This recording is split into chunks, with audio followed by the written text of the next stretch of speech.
Un autre élément hyper important à regarder, c'est la force du dollar. Globalement, plus le dollar est faible, plus les actifs stocks et crypto sont forts. Globalement, ici, vous le voyez en violet, on a le DXY ou le DXY, si vous arrivez à suivre l'anglais, qui mesure en gros la valeur du dollar par rapport à un panier de 6 devises étrangères. Donc plus c'est haut, plus le dollar est fort contre les devises et inversement. Ici, vous voyez qu'on est en 2016-2017, on a Trump 1.0 qui met en place des réformes, qui baisse les taxes, donc les particuliers entreprises ont plus d'argent, ils consomment. Sauf que le problème, c'est que derrière, ça a un impact et que ça a augmenté le déficit commercial. En 2017, la balance commerciale elle diminue, il y a plus d'importation que d'exportation, donc le dollar perd de la valeur face à d'autres devises, comme les Américains consomment à l'étranger. Le dollar perd de la force. On avait les tensions commerciales avec la Chine, on commençait à avoir le début de la guerre tarifaire qui arrivait un peu plus tard en 2018, ça a fait bien crash le S&P, et on a eu une incertitude post-élection exactement comme ce qu'on a maintenant. La balance commerciale elle diminue, le dollar perd en force, et le Bitcoin explose un petit peu après, plusieurs mois après même. Maintenant, 2020-2021, c'est Biden qui succède à Trump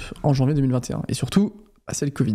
Les USA lancent un plan de relance, ils impriment de l'argent, la dette explose, vous voyez ici avec la courbe bleue. Les exportations s'arrêtent, mais les importations diminuent beaucoup moins vite, donc la balance commerciale chute aussi, on le voit ici. Ça fait chuter le dollar, Bitcoin explose. 2024-2025, Trump 2.0 qui arrive et qui direct dès le début de match met la pression avec les tarifs. Grosse augmentation des taxes douanières sur Mexique, Canada et Chine qui crée beaucoup d'incertitudes, beaucoup de peur. Est-ce qu'on aura de l'inflation? Est-ce que finalement la Fed va remonter les taux? Est-ce que c'est un problème? Il l'utilise comme un outil de négociation. L'objectif de Trump, c'est de réduire la force du dollar comme il l'a déjà fait en 2017. Il a déjà commencé, ça ralentit avec les tarifs, mais techniquement, les tarifs ne sont pas faits pour rester. Après, il faut quand même rester assez humble sur les analyses géopolitiques, on ne sait pas ce qui se passe derrière les rideaux. C'est possible que les tarifs restent, mais ça crée beaucoup d'incertitudes. Les médias relayent pas mal d'infos qui font peur, il y a pas mal de mauvaise compréhension des tarifs, ça va entraîner trop d'inflation, etc. C'est des notions qu'on a abordées en profondeur sur Crypto Recherche d'ailleurs, si vous voulez comprendre l'impact que ça peut avoir sur les marchés. Donc je rentre pas dans le détail, mais globalement, on est dans une situation qui est forcément différente de 2020, parce que on n'est plus en période Covid, ils vont pas lancer un plan de relance avec des milliards dès demain, il y a aucune raison de faire ça. Donc on a plutôt un scénario un peu qui ressemble à celui de 2017, où Trump veut baisser la force du dollar, il joue sur les tarifs pour les négociations, il y a des éléments quand même qui ressemblent, et on a un dollar qui baisse, ça profite aux actifs à risque, comme les actions et les cryptos, mais ça prend un petit peu de temps. Vous voyez la baisse du dollar qui a pris plusieurs mois à se répercuter, forcément, c'est un cycle de liquidité. Il y a aussi une grosse différence entre ce cycle de 2017 et celui de 2020, c'est que en 2017-2020, on était entre nous, là, entre crypto bros, tranquillou, à faire des conneries avec nos ICO et sur la Binance Smart Chain. Maintenant, on est sur un cycle qui est drivé par des big boys, des gros portefeuilles, des institutionnels, des gouvernements, des ETF, des sociétés, etc. En 2017-2018, on a eu la hype autour des ICO. Il n'y avait pas beaucoup, voire aucun financement institutionnel, sauf quelques petits acteurs internes au marché, comme les entreprises de mining, les exchanges, etc. Mais ça restait globalement entre copains. En 2020-2021, ça commençait à s'institutionnaliser avec des entreprises comme Tesla, qui commençaient à acheter du Bitcoin, comme MicroStrategy qui arrivait, des gouvernements comme le Salvador qui achetaient du Bitcoin. Et en 2024-2025, on a eu un énorme shift avec l'arrivée des ETF depuis 2024, une implication des États-Unis, la création d'une réserve stratégique de Bitcoin. Techniquement, c'est ultra positif, ça évolue dans le bon sens. Ça veut dire que Bitcoin n'est plus une monnaie de hackers, les fonds, les gouvernements se positionnent. On a un gros contraste avec les cycles précédents. On n'a jamais eu autant de nouvelles positives d'un point de vue institution, mais on n'a jamais eu aussi autant d'attentes. Et les marchés financiers réagissent aux attentes. On peut avoir une économie qui est dégueulasse. Si elle est mieux que les attentes, on va avoir un pump sur les marchés. Parce que on est sur une économie et un marché qui ne se base que sur l'anticipation de ce qui va se passer dans les prochaines semaines, dans les prochains mois. Donc si on anticipe que Trump, ça va être la folie, la réserve stratégique, on va avoir 150 000 pour un Bitcoin, il va même acheter des altcoins, ça va être une folie, forcément, il aurait pu hurler Bitcoin, voire BitConnect même, en arrivant à la Maison Blanche, ça aurait été quand même en dessous des attentes. Bitcoin, maintenant, est considéré comme un actif à part et ça apporte énormément de liquidité. Et il y a ce débat sur le marché des altcoins.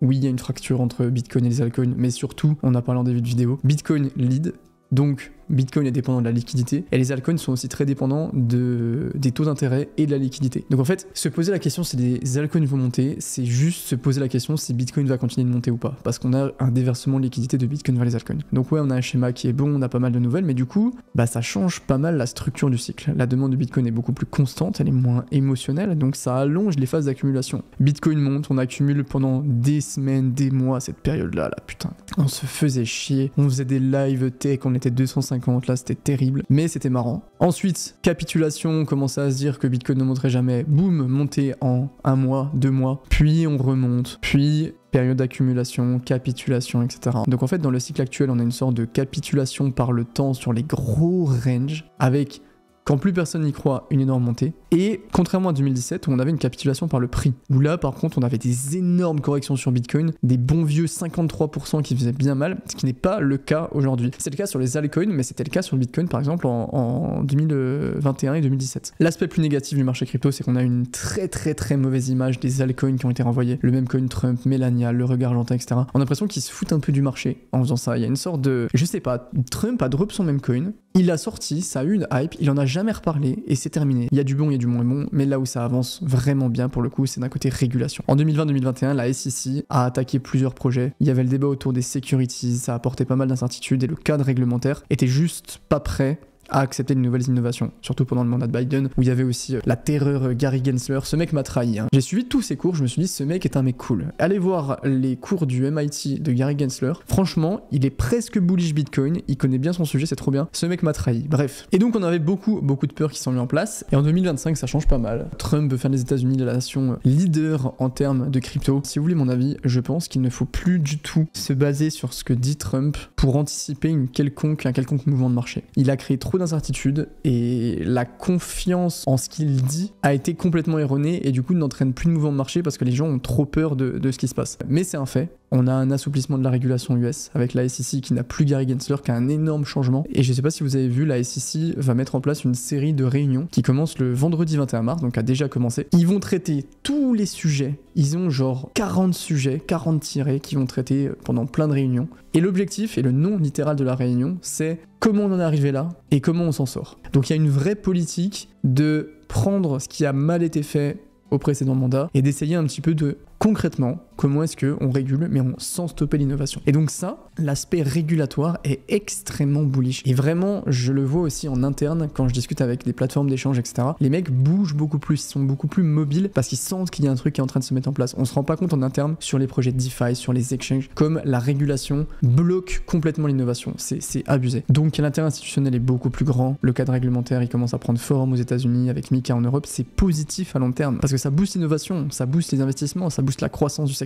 On est dans le meilleur schéma de régulation de l'histoire des crypto-monnaies. Contrairement à 2017 ou 2021, on était des putains de hackers, des putains de mecs du darknet qui achetaient de la drogue ou des armes. Là, on est dans un schéma où le gendarme américain fait des réunions régulières pour savoir comment on régule tout ça. Donc c'est un beau bordel, mais c'est un bordel qui s'améliore vachement.